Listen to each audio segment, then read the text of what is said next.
अस्सलाम वालेकुम, welcome to career selection with Raza Shah. उम्मीद है आप सब लोग ठीक होंगे, खैर खैरियत से होंगे। आज क्योंकि बड़ी मज़ेदार एपिसोड थी जो मैं आपके साथ करने लगा हूँ, वो इस वजह से क्योंकि इससे पहले मैंने आपको बताया था कि फ्रीलांसिंग होती क्या है। फ्रीलांसिंग के ऊपर कंप्लीट मैंने आपके साथ एपिसोड की थी। उस एपिसोड का लिंक आप सजेशन के अंदर आपको मिल रहा होगा, आप वहाँ से देख सकते हैं। फ्रीलांसिंग के ऊपर उसके बाद फिर मैंने आपको बताया था कि कौन सा ऐसा प्लेटफॉर्म है जिसके ज़रिए आप फ्रीलांसिंग कर सकते हैं और फ्रीलांसिंग के फ़ायदे क्या हो सकते हैं। ये सारी चीज़ें तो मैंने आपसे डिस्कस कर ली, जो कि आपको मैं समझाता भी रहता हूँ कि अगर आप कुछ कर रहे हैं या कुछ नहीं कर रहे, फ्रीलांसिंग लाजमी करें, क्योंकि फ्रीलांसिंग एक ऐसी चीज़ है जिसके ऊपर आपकी इन्वेस्टमेंट सिर्फ आपकी स्किल की है। आपने अपनी स्किल्स की इन्वेस्टमेंट करनी है और अपना बिज़नेस खुद ही रन करना है। आप अपने बिज़नेस के खुद मालिक होंगे, आप अपना टाइम खुद वहाँ पर सेट करेंगे, कितने बजे से कितने बजे तक आपने टाइम देना है, अपना प्रोजेक्ट कैसे स्टार्ट करना है, कैसे ख़त्म करना है, कौन सी आपकी टारगेट ऑडियंस है, आपने किस तरह का क्लाइंट लेना है, हर तरह की चीज़ें आपने खुद मैनेज करनी है। तो इसी एपिसोड के अंदर मैं आज आपको मिलवाने जा रहा हूँ एक ऐसे फ्रीलांसर के साथ जिसने बहुत कम अरसे के अंदर बहुत ज़्यादा रेपुटेशन गेन की है, बहुत ज़्यादा काम किया है फ्रीलांसिंग के अंदर, और इवन वो फ्रीलांसिंग में बहुत ज़्यादा प्रोजेक्ट्स भी उनके कंप्लीट हो चुके हैं, बहुत ज़्यादा अर्निंग उनकी हो रही है।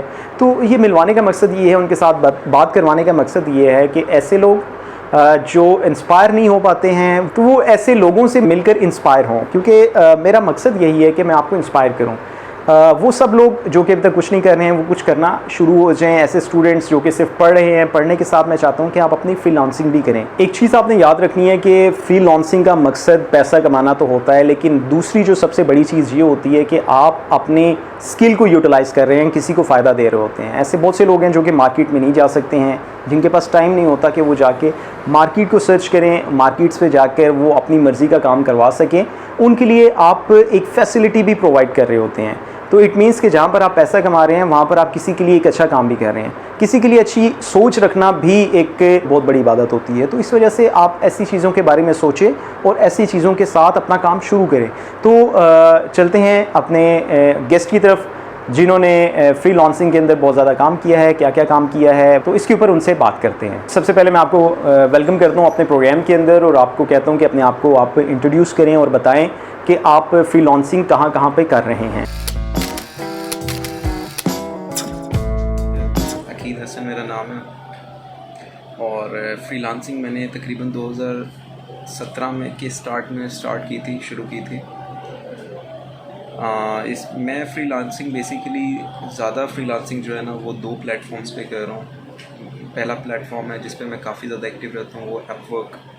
दूसरा प्लेटफॉर्म है फाइवर। इन 2 प्लेटफॉर्म्स पे मैं इस टाइम फ्रीलांसिंग कर रहा हूँ, और माशाल्लाह से अल्लाह का शुक्र है कि बहुत अच्छा काम चल रहा है, और काफ़ी ऑर्डर्स आते हैं। अल्लाह का शुक्र है, मेहनत शुरू में की तो उसका अल्लाह फल दे रहा है, करम है अल्लाह का। अच्छा अकीद, मैं अगर आपसे ये बात पूछूं कि आपकी इसके अंदर स्किल्स क्या हैं और आपको कैसे पता चला था कि ये आपकी स्किल्स हैं जिनको आप यहाँ पर आके यूटिलाइज़ करेंगे और उनके ज़रिए आप यहाँ से पैसा भी कमा सकते हैं? हाँ सर, अगर तो स्किल्स की बात की जाए तो मेरी मल्टीपल स्किल्स हैं। मल्टीपल स्किल्स पे मैं इस टाइम फ्रीलांसिंग पे काम कर रहा हूँ। पहली मेरी जो मेन स्किल है वो है एसईओ, सर्च इंजन ऑप्टिमाइजेशन जिसे हम बोलते हैं। इसके अलावा मैं सोशल मीडिया मार्केटिंग भी करता हूँ, SMM उसे कहते हैं। ये 2 मेरी मेन स्किल्स हैं, बाकी इसके अलावा और भी कुछ छोटे मोटे काम चलते रहते हैं साथ साथ। अच्छा, ये जो अभी स्किल के बारे में आप बता रहे हैं कि माशाल्लाह आपकी ये स्किल है, आपने इसको इसी के ऊपर काम करना शुरू किया, ये स्किल आपने कैसे सीखी थी? कि आपने किसी इंस्टीट्यूट को ज्वाइन किया या फिर आपने ऑनलाइन वर्किंग की थी? ये किस तरह से सीखी, ये ज़रा बताइएगा। मेरे पास ये पहले स्किल नहीं थी, मैंने ये स्किल सीखी है, ऑनलाइन ही सीखी है सर। सीधा आपको बताऊंगा कि मैंने किसी इंस्टीट्यूट नहीं गया हूँ मैं, सब जो भी सीखे ऑनलाइन सीखा है। माशाल्लाह से यूट्यूब पे हमारे काफ़ी अच्छे लोगों ने बनाई हुई हैं, बहुत अच्छी अच्छी वीडियोस बनाई हुई हैं। कुछ मैंने यूट्यूब पे सीखा, बाकी कुछ खुद रिसर्च किया, कुछ अपने फ्रेंड्स वगैरह से पूछा जो जिन्हें थोड़ी वेब डेवलपमेंट आती थी। एसईओ में बेसिकली आपको थोड़ी बहुत वेब डेवलपमेंट भी सीख ले तो आप काफ़ी कामयाब हो जाते हैं। तो इसी तरीके से सर एक दूसरे से पूछ के, वीडियोस देख के, यूट्यूब सर्च करके अल्लाह ने करम किया कि मैंने इसी तरीके से एसईओ सीखी। और फिर जैसे जैसे साथ साथ प्रोजेक्ट्स आते रहते हैं, ऑर्डर्स आते रहते हैं, उस तरह आपके और ज़्यादा बेहतर से बेहतर होती जाती है स्किल। अकीद, ये भी आप मुझे बताएं कि आपको जब इस प्लेटफॉर्म को आपने चूज़ किया तो आपको यहाँ पर क्या क्या चैलेंजेस फेस करना पड़े, कितना टाइम आपको इसको देना पड़ा स्टार्ट के अंदर, जहाँ पर आपको लगा होगा कि अब इतने अरसे के बाद आपकी अर्निंग शुरू हुई है? देखिए सर, इस प्लेटफॉर्म को जब मैंने चूज़ किया तो चैलेंजेस तो काफ़ी आते हैं। शुरू में आपको बहुत ज़्यादा चैलेंजेस का सामना करना पड़ता है। मुझे सर आज भी याद है कि मेरा एक फ्रेंड था बेसिकली, वो फ्रीलांसिंग करता था, बल्कि करता है अभी भी, काफ़ी अच्छा फ्रीलांसर है वो बेसिकली सर लोगो डिज़ाइन करता था। मैं उसे देख के कहता था यार ये क्या कर रहे हो, ये क्या चीज़ है, फाइवर क्या होता है, क्या होती है फ्रीलांसिंग, कैसे लोगो बनाते हो। तो उसने एक दिन मुझे पास बिठा के बताया कि ये चीज़ें हैं, ऐसे लोगों में डिज़ाइन करता हूँ, ऐसे मैं फ्री अर्निंग करता हूँ, ये फाइवर है, ये अपवर्क है। मुझे इंटरेस्ट आया। शुरू में तो मेरे पास चूँकि सर कोई स्किल ही नहीं थी, तो मैंने उससे कहा यार मुझे लोगो ही सिखा दो बनाना। उसने मुझे लोगो सिखाए बनाने, कैसे बनाते हैं, कौन से सॉफ्टवेयर्स वो यूज़ करता है, सीखा मैंने। पहले मैंने गिग्स भी फाइवर पे जो गिग्स होती हैं, मैंने पहले लोगों की भी गिग बनाई, ऑर्डर्स भी आए, ऑर्डर्स किए भी मैंने, सक्सेसफुल भी हुआ, अच्छे रिव्यू भी आए। लेकिन सर उसमें मेरा इंटरेस्ट नहीं था लोगो डिज़ाइनिंग की तरफ, ग्राफिक डिज़ाइनिंग में इतना इंटरेस्ट। अच्छी फील्ड है, बहुत अच्छी फील्ड है, मुझे पसंद भी है, लेकिन इंटरेस्ट जब मैंने फिर एसईओ को देखा तो मुझे लगा कि मेरी कोर स्किल एसईओ है। फिर मैं एसईओ की तरफ गया। चैलेंजेस बहुत ज़्यादा आए थे सर। एक तो मुझे शुरू में पता नहीं था आपने ऑर्डर कैसे देना है, आपने बाय रिक्वेस्ट कैसे सेंड करनी है फाइवर पे। काफ़ी चैलेंजेस आए, काफ़ी ज़्यादा लोगों को मैं बाय रिक्वेस्ट सेंड करता था, क्लाइंट्स को काफ़ी ज़्यादा बाय रिक्वेस्ट सेंड की, कोई जवाब ना आया। फ्रस्ट्रेटेड भी होता था कि यार ये क्या काम है, एक $5 के लिए आप इतनी ज़्यादा खज्जल हो रहे हैं, लेकिन आपको कोई रिस्पांस भी नहीं दे रहा है सिर्फ एक $5 के लिए। लेकिन सर उसने मुझे कहा, मेरे दोस्त ने कहा कि हिम्मत नहीं हारनी है, लगे रहो, मेहनत करते रहो, गिग्स बनाते रहो, बाय रिक्वेस्ट सेंड करते रहो, इंशाल्लाह हो जाएगा। यही था सर कि पहला ऑर्डर आया, दूसरा ऑर्डर आया, तीसरा ऑर्डर आया।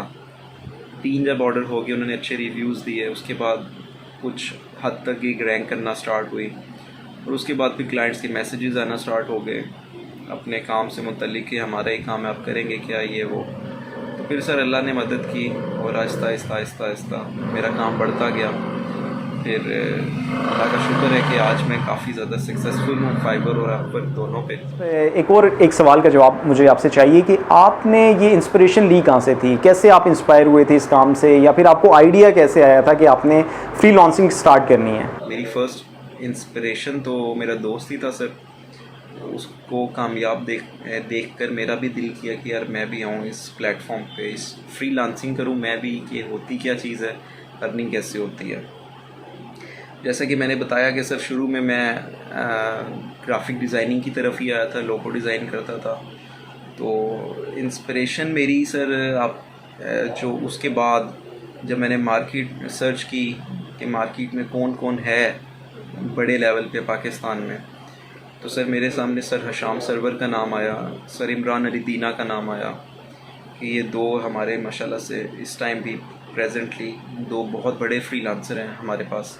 आप मुझे ये बताएं कि इसके अंदर रिस्क फैक्टर क्या होता है। फॉर एग्जांपल, अगर आपसे कोई काम करवा रहा है और उसने आपसे काम करवा दिया और उसने पैसे ना दिए, क्या ऐसा हो सकता है? रिस्क फैक्टर आपका कितना है या फिर बिल्कुल भी नहीं है? इसके ऊपर ज़रा थोड़ा सा हमें एक्सप्लेन करें आप। सर जहाँ तक रिस्क फैक्टर की बात है तो इसमें बहुत कम रिस्क फैक्टर होता है। जैसे कि आपने कहा कि कोई क्लाइंट आपसे काम करा रहा है लेकिन उसने पैसे नहीं दिए, सर ऐसे बहुत रेयर है, क्योंकि फाइवर अगर हो या अपवर्क हो तो वहाँ पे जो क्लाइंट होता है वो जो अपनी प्रोजेक्ट के पैसे होते हैं वो हमें डायरेक्ट नहीं देता है।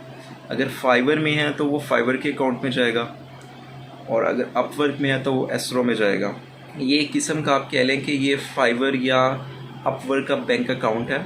उस बैंक अकाउंट में पैसे चले गए हैं, तो उसके बाद जब हम अपना प्रोजेक्ट सबमिट कराएंगे तो क्लाइंट जब उसको एक्सेप्ट कर लेगा तो वो उस बैंक अकाउंट से निकल के हमारे अकाउंट में आ जाएंगे। एक और इम्पॉर्टेंट क्वेश्चन कि आप क्या एक टाइम पर एक ही प्लेटफॉर्म को यूज़ कर रहे हैं या फिर आप डिफरेंट प्लेटफॉर्म्स के ऊपर काम कर रहे हैं? एक टाइम पे मैं 2 प्लेटफॉर्म्स यूज़ कर रहा हूँ, एक फाइवर और एक अपवर्क। पहले मैंने शुरू में जब मैंने एसईओ सीख ली थी, तो मैंने ट्राई किया था कि मज़ीद प्लेटफॉर्म्स पे जाऊँ, गुरु पे जाऊँ, फ्रीलांसर पे जाऊँ, पीपल पर ऑर्ड पे जाऊँ, लेकिन मेरा जो इंटरेस्ट था वो इन 2 प्लेटफॉर्म्स पर ही रहा। इंटरफेस आप कह लें कि मैं उनके इंटरफेस को या तो सही समझ नहीं पाया, या क्या हुआ, या क्लाइंट्स नहीं इतने ख़ास मिले वहाँ से, और या तो शुरू में मुझे यहाँ से क्लाइंट्स अच्छे मिल गए, इसलिए मैंने फिर उन प्लेटफॉर्म्स को, जो दूसरे प्लेटफॉर्म्स मज़ीद 3 मैंने नाम लिए, उनको इतना बॉदर नहीं किया, इन 2 प्लेटफॉर्म्स पे ही रहा। जी बहुत शुक्रिया आपका कि आपने हमें टाइम दिया और हमारी जो व्यूवर्स हैं उनको इंस्पायर करने में आपने मेरा साथ दिया है, क्योंकि मेरा काम है कि वो मोटिवेट भी हों, वो इंस्पायर भी हों, वो इस तरह का काम स्टार्ट कर दें ताकि उनकी लर्निंग भी हो, उनकी स्किल डेवलपमेंट भी हो और वो कुछ ना कुछ अर्न भी कर सकें। तो ये चीज़ें होती हैं जो कि मैं चाहता हूँ कि मैं आपके साथ शेयर करता रहूँ और आपको ये चीज़ अंडरस्टैंड करवाता रहूँ। तो आज की एपिसोड में यही था। अगर आप समझते हैं कि मुझे किसी और टॉपिक के ऊपर एपिसोड करनी चाहिए तो आप मुझे टॉपिक सजेस्ट करें।